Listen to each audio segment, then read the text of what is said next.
Recentemente eu iniciei a leitura do mangá de Bleach. Eu já havia acompanhado a história anteriormente, mas nunca tinha lido o mangá do início ao fim. E tem sido muito legal, assim, eu percebi várias coisas que eu não havia percebido antes, né, quando eu acompanhei a história.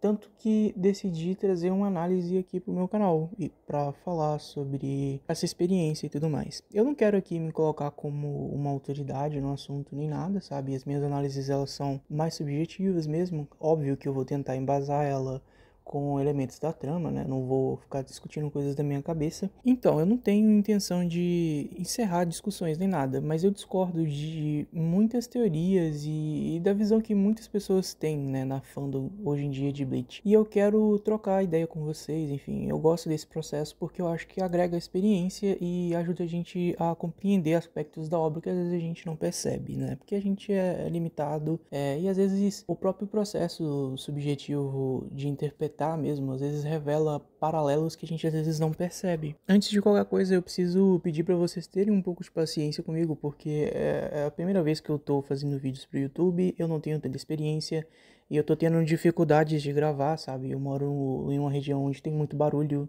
uma região interiorana, então tem barulho de bicho, tem barulho de carro, enfim, eu vou tentar solucionar esse problema, mas por enquanto eu vou precisar de contar com a paciência de vocês, tá bom? Esse primeiro arco de Bleach, ele é chamado de arco do substituto de Shinigami. É o período onde o Ichigo tá no mundo real, ele é atacado por um Hollow e ele recebe poderes de Shinigami. É um arco que, ao meu ver, ele é muito sobre luto, porque ele introduz os personagens principais, todos eles têm esse elemento em comum, todos eles, de certa forma, passaram por uma perda e estão tentando lidar com isso. Esse arco ele não tem nenhuma grande trama acontecendo, assim, ele é quase que episódico e ele foca muito nos personagens, então eu não vou perder tempo, gente, eu já vou fazer uma análise bem direta como esses personagens são apresentados e vai ser isso por enquanto. Depois disso eu vou falar um pouco sobre o que eu não gostei na obra e das polêmicas que envolvem o começo de Bleach. Yasutora Sado, eu vou chamar ele de Shed porque eu acho mais simples. A introdução dele é direto ao ponto, a gente vê que ele é um cara forte, ele é basicamente legal, ele quer proteger as outras pessoas e defender os indefesos,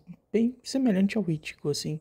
Só que sem os poderes espirituais. Uma coisa que eu já reparo quando analiso esse primeiro arco de Bleach é que esses personagens, a história deles, os temas deles, são muito paralelos do Ichigo mesmo, assim. A ponto de que o Shed tem como principal característica uma coisa muito semelhante ao Ichigo, sabe? Que é esse passado onde ele foi validado como uma pessoa que protege.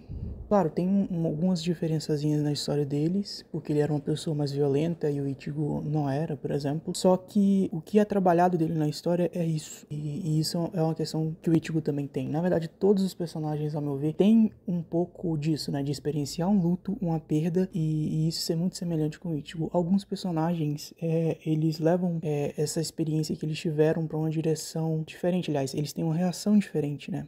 Isso é uma coisa que é interessante, só que isso não é uma coisa que eu vejo no Shed, assim, eu acho isso chato porque tira o brilho dele como personagem, a meu ver, assim, e não é à toa que eu acho que ele fica meio escanteado depois na obra. Essa repetição dos temas do personagem principal nos personagens secundários é comum de histórias curtas e mais fechadas, assim. Eu acho que é comum no shonen de publicação semanal armar o começo da história para ser uma trama curta e fechada. O autor ele não sabe quantos capítulos ele vai ter para trabalhar a trama, para desenvolver os personagens, então ele tem que focar mais no protagonista e faz sentido deixar tudo ali muito mais próximo do que ele quer contar mesmo.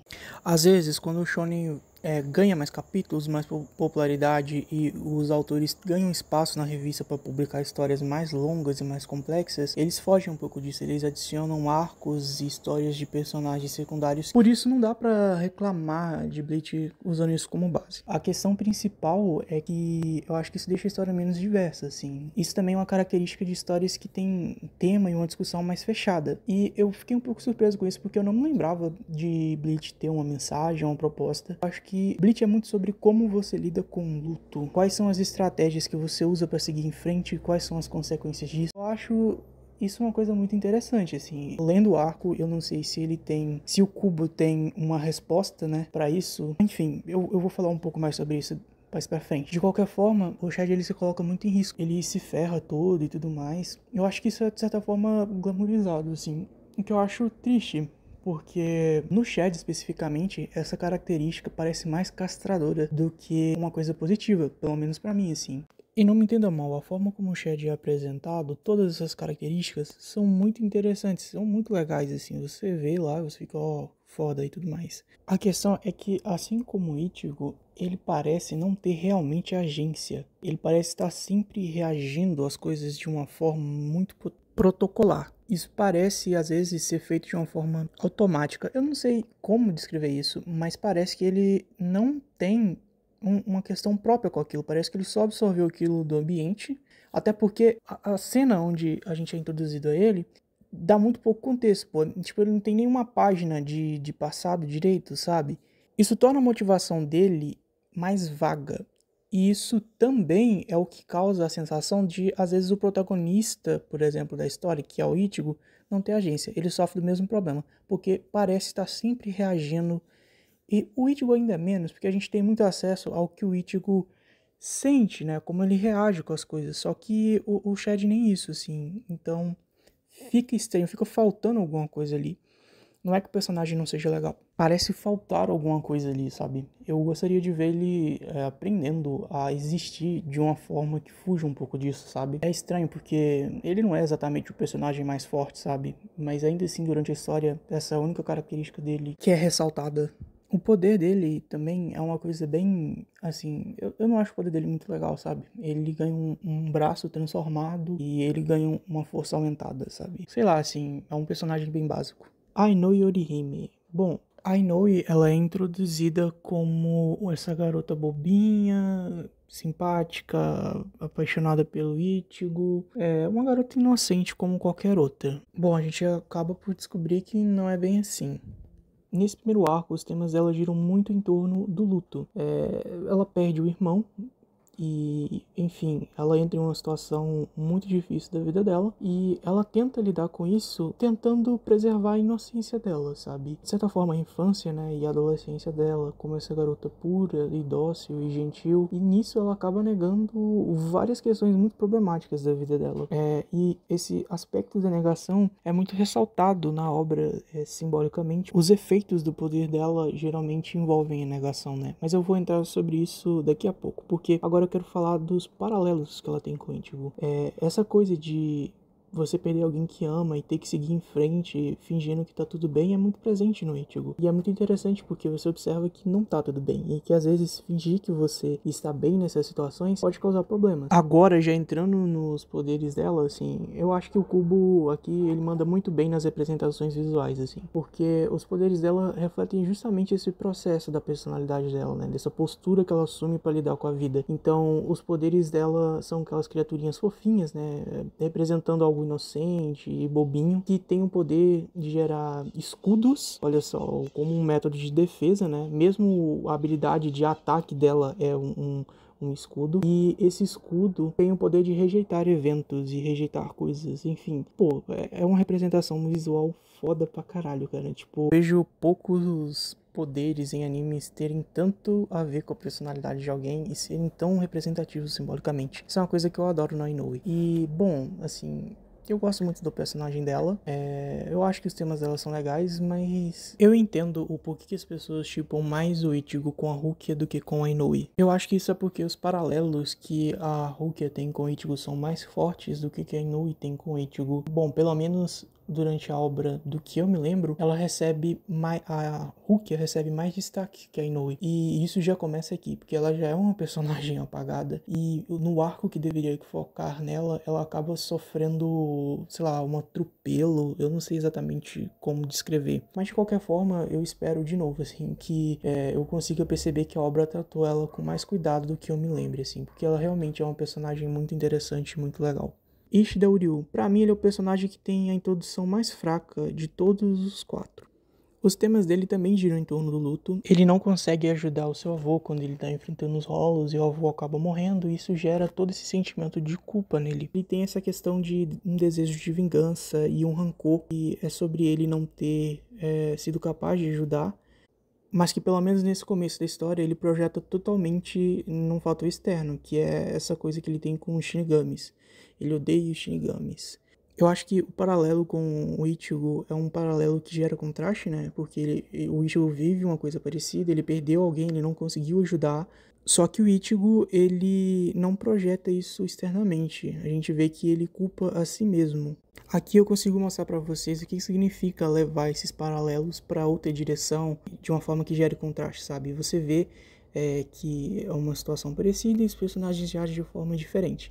Isso é bem legal, assim, nesse arco. Os poderes do Ishida não são tão simbólicos assim nesse primeiro momento, sabe? Pelo menos eu não vejo tanta coisa, talvez eu não tenha captado também, né? Enfim. De qualquer forma, o design dele é um design bem mais tradicional. E isso gera uma oposição com o do Ichigo, que é de uma coisa de um delinquente e tudo mais.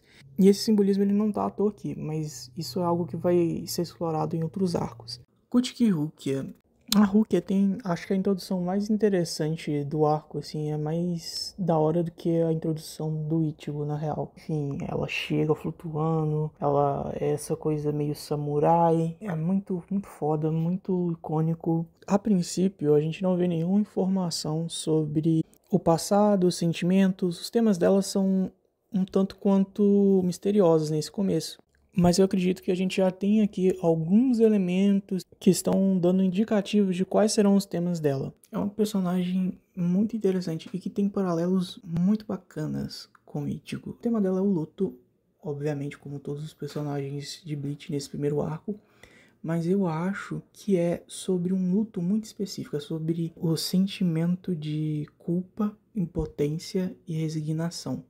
Resignação é a submissão à vontade do outro ou do destino, entende?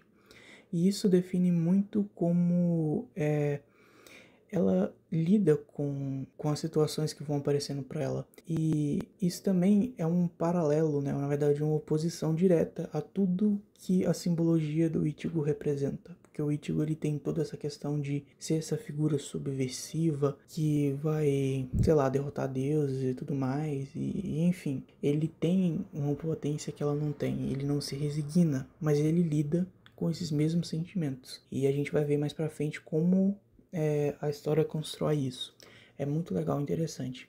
No primeiro arco, a gente nem sabe que a Rukia está em luto. Isso é uma revelação posterior. Mas eu acredito que a gente já vê uma palhinha disso nos poderes dela. E aí você se pergunta, que poderes? No primeiro arco ela perde. Exatamente isso. Exatamente isso. Eu acho que essa situação toda foi pra justamente simbolizar a posição que a Rukia estava sentimentalmente, porque ela experienciou essa perda de potência com todo o trauma que ela viveu com Kain, e isso eu acho que é o que justifica todo o trajeto dela e a situação dela no primeiro arco. Bom, eu vou entrar em algumas questões polêmicas depois sobre ela no primeiro arco, e basicamente você já tiveram uma palhinha do que eu uso para defender ela nessa situação. De qualquer forma, ela é uma personagem muito interessante. A simbologia dela com o do Ichigo é muito massa quando a gente para analisar dessa forma. Mas aí eu vou martelar de novo.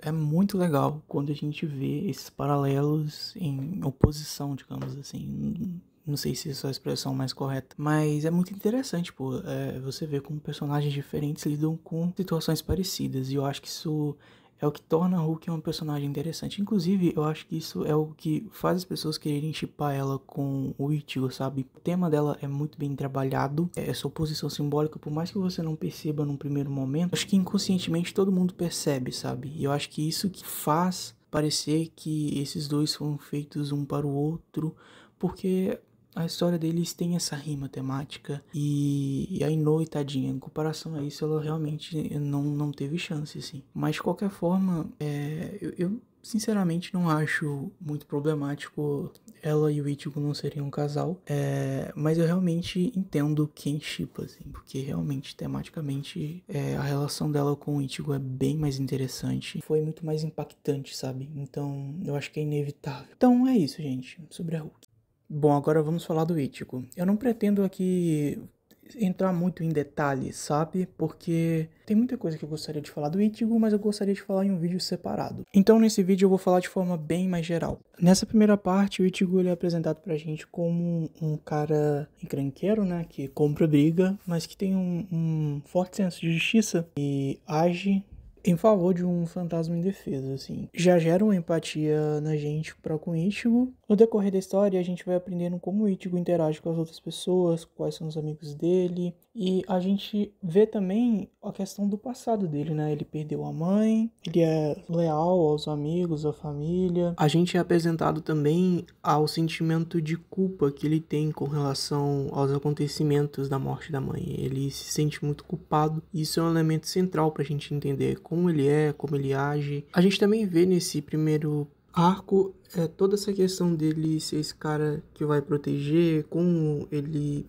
construiu essa identidade, é bem legal. Um dos aspectos que são trabalhados do Ichigo nesse arco é essa questão de ser um salvador, de se sacrificar. O Ichigo ele tem um pouco disso, a gente vê isso especificamente no primeiro capítulo. A Ruki ela diz que ele é um tolo por fazer isso, isso aparece em outro momento da obra, já no final, esse tema é retomado. E é justamente nesse momento, no final da obra, onde eu acho que o Ichigo mais se desenvolve. E por isso que eu quero falar mais sobre ele, porque foi o mais interessante pra mim, ao meu ver. Porque ele enfrenta o Byakuya e o Renji, ele perde, ele toma uma surra, ele perde literalmente os poderes, assim. E quando ele acorda na loja do Urahara, o Urahara diz que ele não parecia querer estar vivo e que ele não deveria usar outras pessoas como desculpa para morrer. É uma subversão de um topo muito valorizado no shonen, essa coisa de se sacrificar e tudo mais, e em Bleach, cara, isso simplesmente não é a resposta. Mano, eu achei isso muito foda, assim, e é uma coisa que eu não vejo tanto em outros shonens, ou sei lá, não sei. Ou talvez isso até seja trabalhado em outros shonens, eu que tenho pouco repertório, ou simplesmente reparei que esse tema tá sendo mais bem trabalhado aqui em Bleach. De qualquer forma, esse eu acho que é o catalisador para todas as transformações que o Ichigo passa durante os próximos arcos e as tramas. Depois que ele acorda, a gente vê que ele vai passar por um treinamento. E esse treinamento também é completamente simbólico, né? De tudo que ele tá passando, assim. A primeira fase, ele tem que ir pro fundo do poço, estar de mãos atadas e conseguir fazer uma coisa impossível, que é sair dali tendo uma resposta super poderosa. Enfim. É bacana porque a única forma dele conseguir fazer isso é olhar para si, pro seu mundo interior e encontrar ali a resposta. Essa teatralidade de Bleach, a gente vê isso já no primeiro arco, é muito bacana. E quando o Ichigo olha pro mundo interior dele, ele vê que tá ruindo, né? E tá ruindo porque, como a gente viu, essa identidade dele, essa coisa dele ser o protetor, aquele que vai proteger, a questão dele se fazer de forte, de estar sempre pronto pra briga e tudo mais, quando ele olha pro mundo interior, tudo isso tá ruindo. E ele tem que achar uma resposta que ele não sabe qual é, mas a resposta tá ali dentro. Eu achei toda a representação visual ali muito legal e interessante, assim. A resposta que ele encontra, né, o poder de Shinigami que ele encontra ali, simboliza a vontade que ele tem de lutar. E essa vontade, terminar naquela transformação em Hollow, simboliza muita coisa, né? Se transformar em um ser vazio. Eu acho que isso simboliza, por exemplo, que a resposta que ele encontra não é exatamente a verdadeira resposta, ou que ele não tem a profundidade necessária ali para chegar na resposta. E é bem legal, porque naquele momento quem tá ajudando ele, principalmente, o Zangetsu, sabe? Que é uma figura que não é exatamente o poder Shinigami dele, né? É muito interessante observar isso. Uma outra coisa também que a gente consegue observar da relação, partindo agora do Ichigo com outros personagens, é de novo um paralelo com a Rukia. Porque a Rukia ela passou por uma situação parecida, onde ela perdeu os poderes dela. E ela não conseguiu recuperar. E o Ichigo, ele recupera. Por que eu tô trazendo esse ponto? Porque eu acho que isso aqui é para estabelecer esse paralelo entre os dois, sabe? Que o Ichigo, apesar de estar sofrendo, de experienciar todos esses problemas, essa sensação de impotência, ele não vai se resignar, ele não vai aceitar o destino e ele vai vestir uma máscara, vai dar tudo de si e vai subverter a ordem. Eu acho que é basicamente isso que está sendo simbolizado aqui. E eu acho que está sendo muito bem feito, assim, eu gosto disso. Tem um possível paralelo com o Ishida, porque essa vontade de lutar do Ichigo vai ser distorcida de certa forma. Eu acho que é um possível paralelo também, mas isso também vai ser explorado mais nos outros arcos e talvez alguns paralelos sejam comprovados, talvez eles sejam refutados, vamos ver aí. Outro simbolismo mais direto assim que eu vejo é que esse vazio representa basicamente o que o Ichigo se torna de fato, né? Porque querendo ou não, a identidade dele foi destruída. E agora ele vai ter que reconstruir isso do zero, sabe? Eu acho toda essa representação... É pra isso, na real, que eu leio o Shonen, assim. Eu gosto muito dessas representações de questões psicológicas do personagem em forma de luta e poderzinhos, assim, isso realmente me entretém. E eu acho que dá pra fazer coisas muito interessantes, assim. Sem dúvida nenhuma, é um arco muito bom, assim. E bom, pra encerrar, assim, eu gostaria só de dizer mesmo que eu acho muito foda como o Kubo, ele leva essa coisa do mostre e não conte pra outro nível, assim. Ele cria representações visuais muito da hora. E por enquanto é só, gente, assim. Eu não tenho muito mais o que dizer. A análise do arco termina aqui. Agora eu vou falar sobre o que eu não gostei na obra. E eu gostaria de começar dizendo que eu detestei todos os personagens de comédia. Cara, cada segundo de comédia desse primeiro arco foi um inferno, assim. Teve um especial do Kon que eu quase desisti de ler o mangá quando eu vi que eu tinha que ler blocos e mais blocos de texto do Kon falando, assim. E o pior de tudo é que eu lembro da dublagem. Então, tipo assim, meu Deus do céu. Eu lia com a voz insuportável do dublador. Enfim, foi um saco.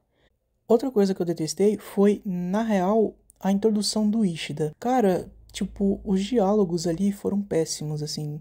Eu genuinamente não consigo entender por que o Ishida fez aquele jogo com os Hollows. Afinal de contas, ele viu o avô dele tentar enfrentar Hollows e morrer, sabe? Eu não acho coerente com o que foi apresentado das situações, enfim. Tipo, ele achar que ele pode invocar Hollows aleatoriamente na cidade, que ele vai conseguir dar conta de tudo e que não sei o que. Não faz muito sentido, sabe?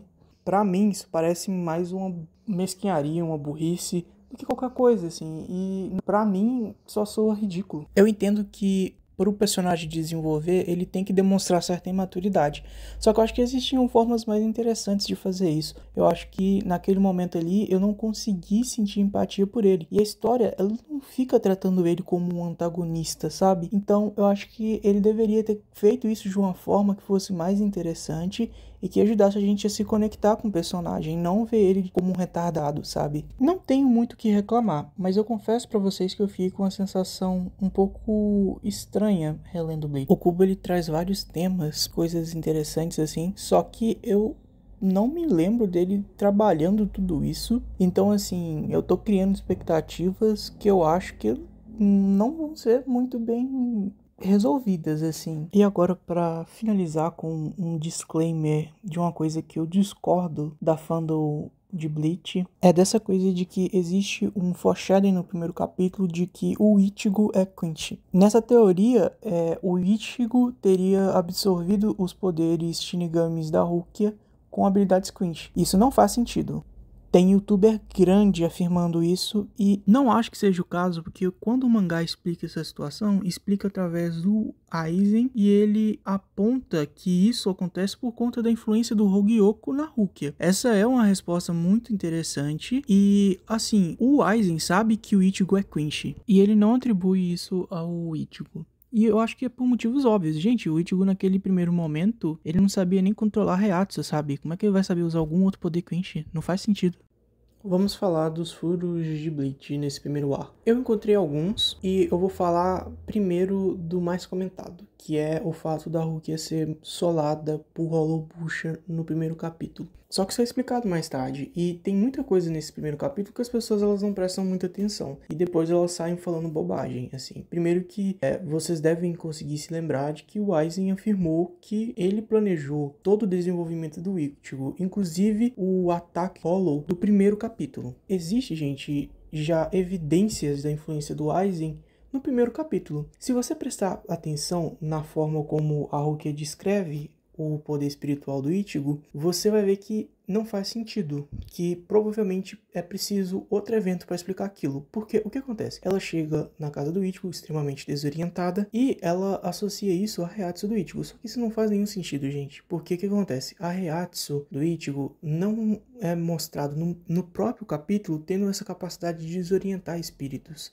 Ele interage com vários, inclusive com pessoas com sensibilidade espiritual. Em nenhum momento você vai ver esses espíritos ficarem confusos. E se a Heihatsu do Ichigo fosse tão poderosa e tão opressiva assim, espíritos mais fracos em Heihatsu que Shinigamis deveriam sofrer um impacto maior. Eu acredito que esse sistema de poder de Bleach já estava estabelecido nos primeiros capítulos mesmo, assim, porque é algo bem simples, é algo que a gente já vê também de outras obras. É uma coisa meio Yusha, sei lá como é que fala. Não é nada demais, assim. E no primeiro capítulo tem mais um detalhe importante. A Rukia, ela não escuta o grito de um Hollow. Ela associa isso ao poder espiritual do Ichigo, né? Como se fosse a influência dele. Só que o poder espiritual de nenhum Shinigami na obra apaga um sentido do outro personagem. Do Ichigo a gente pode afirmar com toda certeza que não faz isso, porque nem em outros momentos da obra onde ele está mais forte isso é retratado. E esse poder atordoante do Ichigo não afeta, por exemplo, o Hollow, nem nada, sabe? Tipo, não tem coerência. Então aquilo ali tem que ser explicado por um fator externo, entende? E esse fator externo, com base nessa explicação toda, né, em todo esse contexto que eu dei, fica muito claro que é o Aizen, assim. O Aizen, ele tem a Kyoko Suigetsu, que tem a habilidade realmente de manipular os sentidos dos oponentes dele. Então, ele é literalmente o único cara na obra que conseguiria fazer isso. Pelo menos foi o único cara que demonstrou de forma clara, né, na obra que tem essa capacidade. Eu realmente acredito que isso é um gancho para a revolução posterior. Eu achei muito massa e mostra aí que o Kubo é um autor que tem sim algum planejamento. Uma coisa que eu percebo em Bleach, e é comum também em quase toda obra, é que tem dois tipos de acontecimento. Os que são para simbolizar questões psicológicas do personagem, de dilemas internos e questões que avançam as tramas da obra. Eu tenho a impressão, já nesse arco, que o Kubo vai sacrificar em diversos momentos acontecimentos que avançariam a obra de forma coerente em favor de acontecimentos que simbolizam de forma mais impactante ou precisa questões internas dos personagens, porque eu acho que o que mais brilha e o que a gente mais consegue ver dedicação, criatividade, normalmente são essas características mais simbólicas. Não é verdade que o Kubo é um autor que não planeja a trama e tudo mais, assim, eu acho que as pessoas elas têm um certo preconceito. Mas dito isso, eu não pude deixar de fazer algumas perguntas. Por exemplo, como o Ichigo e a família dele sobreviveram todos esses anos sem a proteção da mãe, assim, porque a mãe do Ichigo é a única que tinha poderes para proteger a família. E o fato que ela morreu e deixou a família sozinha abre uma lacuna muito importante. Foram 6 anos e o Ichigo já manifestava poderes espirituais. Por que exatamente ele não viu um Hollow em algum outro momento? E tipo, por que eles tomaram a decisão de não dar nenhum tipo de educação espiritual pro Ichigo? Sabe, as circunstâncias em que o Ichigo perde a mãe são terríveis e é justamente por ele não conhecer, sabe? Porra, esse tipo de coisa precisava de explicação, assim, é um tipo de lacuna que eu acho estranho, até porque eu não sei exatamente o quanto que a família do Ichigo, o pai dele, o Ishin, compreendia a existência dele, mas ele tinha uma chance muito grande de ser um Quinch, assim. Como híbridos também não são exatamente a coisa mais comum com base no que foi passado na obra, se ele fosse só um Quinch normal, ele poderia morrer muito facilmente por um Hollow, sabe? Só de entrar em contato com um. Então é estranho essa coisa de ser relapso com a educação dele sobre o mundo espiritual. Eu acho que é algo que não é tão bem explicado e eu acho que é um furo sim, tá? É muito estranho. Mas assim, esses furos são comuns, né? Nesse tipo de publicação semanal, enfim, como a gente já discutiu anteriormente. E são furos que podem ser resolvidos com retcon, assim, de forma bem coerente e legal, assim. Outra coisa que eu achei esquisita foi que no primeiro capítulo, o Ishin, ele entra no quarto do Ichigo e o Ichigo meio que descreve um espírito que ele está vendo, que é a Rukia, e é muito claramente um Shinigami, tá ligado? E o Ishin caga para isso. É muito estranho. Outra coisa também que eu acho que realmente não foi bem trabalhado é essa questão do impacto que o Ichigo teve na Rukia, no primeiro capítulo. Porque posteriormente, tanto o Byakuya quanto o Aizen, ele fala sobre isso, né? Sobre a Rukia ter sido impactada no primeiro encontro dela com o Ichigo, porque ele se parece com Kaien, que é uma pessoa que ela perdeu. E isso não é retratado de forma fidedigna no primeiro capítulo, eu tenho que admitir. O Kubo, ele planeja algumas coisas, ele dá uns foreshadowings muito legais no momento e outros, tipo assim, parece que ele só força, sabe? É estranho, é bem estranho, mas tem coisas que, enfim, se a gente for focar demais nisso, a gente acaba estragando a experiência, né? Mas aí, esses são os furos que me incomodaram, as lacunas que eu percebo relendo a obra.